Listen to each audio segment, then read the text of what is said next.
দেশে কর্মসূচি ডেকেছে বিএনপি। জানাবো গাজীপুরের হামলা পরিকল্পিত, নেপথ্যে সাবেক মেয়র জাহাঙ্গীর, দোষীদের 24 ঘন্টার মধ্যে গ্রেপ্তার দাবি। এবং সর্বশেষ জানাবো বড় অর্থনীতিবিদ হয়েও দেশের অর্থনীতিকে ভালো করতে পারেন নাই বললেন মান্না। শুনছিলেন সংবাদ শিরোনাম, এবারে বিস্তারিত। সারা দেশে কর্মসূচি ডেকেছে বিএনপি। চলতি মাসের 11 ফেব্রুয়ারি থেকে সারা দেশে কর্মসূচি ঘোষণা দিয়েছে বিএনপি। এর আওতায় 10 দিনে দেশের 64 জেলায় জনসভা করবে দলটি। বিকালে রাজধানীর নয়াপল্টনে আয়োজিত সংবাদ সম্মেলনে দলের পক্ষে এক জরুরি সংবাদ সম্মেলনের কর্মসূচির কথা জানান বিএনপি সিনিয়র যুগ্ম মহাসচিব রুহুল কবির রিজভী। তিনি জানান, নিত্য প্রয়োজনীয় পণ্যের মূল্যবৃদ্ধি সহনীয় পর্যায়ে রাখা, অবনতিশীল আইন শৃঙ্খলা পরিস্থিতির উন্নতি, দ্রুত গণতান্ত্রিক যাত্রাপথে উত্তরণের জন্য নির্বাচনী রোডম্যাপ ঘোষণা এবং রাষ্ট্রের পতিত ফ্যাসিবাদের নানা চক্রান্তের অপচেষ্টা মোকাবিলা সহ বিভিন্ন জনদাবিতে আগামী 11 ফেব্রুয়ারি থেকে রমজান শুরু হওয়ার আগ পর্যন্ত বিএনপির উদ্যোগে সারা দেশে জেলা ও মহানগরে পর্যায়ক্রমে সভা সমাবেশ অনুষ্ঠিত হবে। এ সময় রিজভী বলেন, পতিত স্বৈরাচার শেখ হাসিনার ফ্যাসিস্টদের সহযোগীরা এখন প্রশাসনে বিভিন্ন গুরুত্বপূর্ণ জায়গা দখল করে রয়েছে। যারা 5 আগস্টের পরিবর্তনকে মনে প্রাণে মেনে নিতে পারেনি, এমন লোকদেরকে চিহ্নিত করতে না পারলে অন্তর্বর্তীকালীন সরকারের পক্ষে সফল হওয়া কঠিন। তিনি বলেন, বিএনপির ভারপ্রাপ্ত চেয়ারম্যান তারেক রহমান বলেছেন, অন্তর্বর্তীকালীন সরকারের সব পদক্ষেপ সবার কাছে সাফল্য হিসেবে বিবেচিত নাও হতে পারে, কিন্তু এই সরকারের ব্যর্থতা গণতন্ত্রের পক্ষে শক্তির ব্যর্থতা হিসেবে পরিগণিত হবে। এ কারণে বিএনপি অন্তর্বর্তীকালীন সরকারকে সফল দেখতে চায়, কিন্তু সরকার নিজেদেরকে সফল দেখতে চায় না, এটিও ভাবার বিষয় রয়েছে। সরকারের কর্মপরিকল্পনা রোডম্যাপে কম গুরুত্বপূর্ণ ইস্যু বাদ দিয়ে জনগণের নিত্যদিনের দুঃখ দুর্দশা লাঘবে অগ্রাধিকারের ভিত্তিতে পদক্ষেপ দেওয়া জরুরি। রিজভী বলেন, ছাত্র জনতার অভ্যুত্থানে গত 5 আগস্ট ফ্যাসিবাদের জননী শেখ হাসিনা ভারতে পালিয়ে গিয়ে অবৈধভাবে বসবাস করছে এবং ষড়যন্ত্রমূলক অডিও রেকর্ড প্রকাশের মাধ্যমে দেশকে অস্থিতিশীল করতে একের পর এক উস্কানি দিচ্ছে। ফ্যাসিস্ট শেখ হাসিনার উস্কানিতে ইতোমধ্যে গণহত্যাকারী দল আওয়ামী লীগের নেতাকর্মীরা সারা দেশে গুপ্ত হামলা, ঝটিকা মিছিল ও গণসংযোগ শুরু করেছে। গতকাল জয় বাংলা স্লোগান দিয়ে রক্তপিপাসী আওয়ামী দুর্বৃত্তরা গাজীপুরে ছাত্র জনতার উপর নারকীয় আক্রমণ চালিয়েছে। 15 জনের বেশি গুরুতর জখম হয়েছে। পতিত সরকারের গাজীপুরের সাবেক মেয়র জাহাঙ্গীর ফ্যাসিস্টদের নিয়ে ভার্চুয়ালি মিটিং করে বলেছেন, যে শহরে আমরা দিনের বেলা ঘুরতে পারি না, সে শহরে কাউকে আমরা ঘুমাইতে দিব না। লীগের নয়া প্রজেক্টের মাস্টার প্ল্যানদের একজন সে। এমন ভয়ঙ্কর সন্ত্রাসীকে এখনো গ্রেপ্তার করতে না পারা সরকারের চরম ব্যর্থতা। বিএনপির এই সিনিয়র নেতা বলেন, দুর্নীতির মাফিয়া চক্রের অন্যতম শিখণ্ডী পলাতক সাবেক আইজিপি বেনজির আহমেদ ফ্যাসিস্ট সরকারের অনুসারীদের সঙ্গে ভার্চুয়াল কনফারেন্সে ষড়যন্ত্রমূলক সভা করছেন।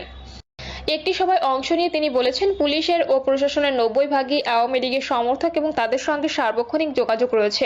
তাদের সঙ্গে যোগাযোগ রেখে প্ল্যান করা হচ্ছে। গোপন ষড়যন্ত্রে লিপ্ত নজিরবিহীন দুর্নীতির মহানায়ক সাবেক আইজিপি বেনজির আহমেদরা।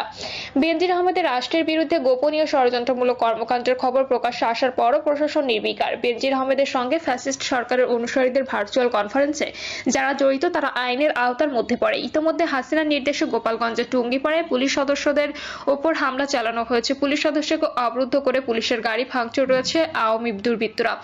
তিনি বলেন, পুলিশের গাড়ি থেকে পাবনার সুজানগর উপজেলা আওয়ামী লীগের সভাপতি আব্দুল ওহাবকে ছিনিয়ে নেওয়া হয়েছে।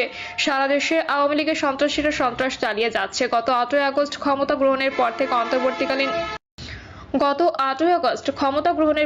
অন্তর্বর্তীকালীন সরকার গণহত্যাকারী আওয়ামী দুর্বৃত্তদের গ্রেপ্তার ও বিচারের বিষয়ে যতটা কঠোর হওয়া দরকার ছিল, উল্টো বিপরীত চিত্র পরিলক্ষিত হয়েছে। সংবাদপত্রের প্রতিবেদন অনুযায়ী এ পর্যন্ত গণহত্যাকারী দল আওয়ামী লীগের 572 জন নেতা ও তার দোসরদের জামিন হয়েছে।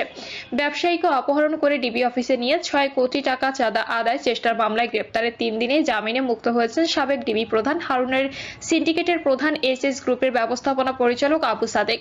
রিজভী বলেন, গণহত্যার মামলায় আসামিরা কিভাবে জামিন পাচ্ছে আমরা সরকারের কাছে সেটির স্পষ্ট ব্যাখ্যা জানতে চাই। এছাড়া জুলাই আগস্টে ছাত্র জনতা নাগরিকদের অভ্যুত্থানে বর্বরোচিত হামলা ও হত্যাযজ্ঞ চালানো অপরাধীদের কতজন গ্রেপ্তার হয়েছে সরকারের কাছে সেটি জানতে চাই।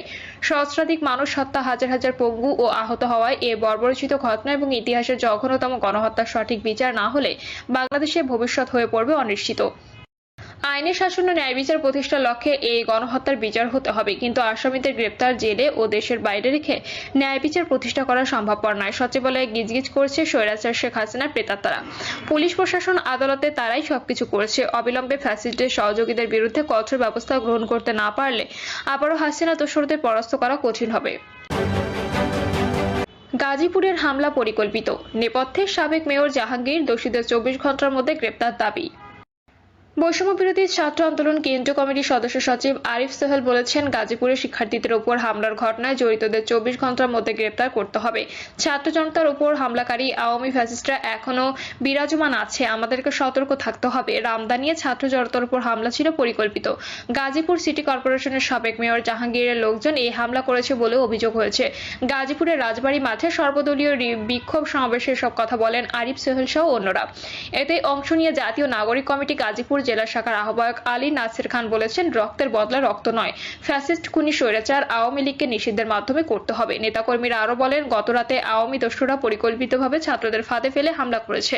গাজীপুর থেকে আজ ফ্যাসিবাদের মূল উপড়ে ফেলার কার্যক্রম শুরু হবে। পতিত ফ্যাসিস্ট সরকারের দোসর জাহাঙ্গীর আলমের পালিত কুকুরেরা এই হামলা করেছে। আহকামা মোজাম্মেলের বাড়ি ভাঙচুরের অজুহাতে ছাত্রদের হত্যার পরিকল্পনা করেছিল। সাধারণ মানুষ এভাবে হামলা করতে পারে না। তারা আরো বলেন, হাসিনার প্রেতাত্মারা ভারতে বসে দেশকে অস্থিতিশীল করার চেষ্টা করছে।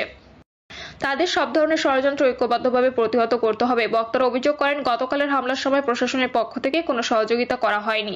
বারবার কল করার পরেও তারা উদ্ধার করতে এগিয়ে আসেনি। দ্রুত সময়ের মধ্যে জেলা প্রশাসক ও পুলিশ কমিশনারকে পদত্যাগ করতে হবে। 24 ঘন্টার মধ্যে হামলায় জড়িতদের গ্রেপ্তার করতে হবে। প্রশাসন কেন সহযোগিতা করতে এগিয়ে আসলো না, বিষয়টি তদন্ত করতে হবে। মন্ত্রণালয় সহ প্রশাসনের বিভিন্ন দপ্তরে থাকা আওয়ামী দোসরদের অপসারণ করতে হবে। বড় অর্থনীতিবিদ হয়েও দেশের অর্থনীতিকে ভালো করতে পারেন নাই, বললেন মান্না। গণ অভ্যুত্থানের 6 মাস পেরিয়ে যাওয়া দেশের রাজনৈতিক, অর্থনৈতিক ও সামাজিক প্রেক্ষাপটে অন্তর্বর্তী সরকার একটা কঠিন সময় এসে পড়েছে বলে মন্তব্য করেছেন নাগরিক ঐক্যের সভাপতি মাহমুদুর রহমান মান্না।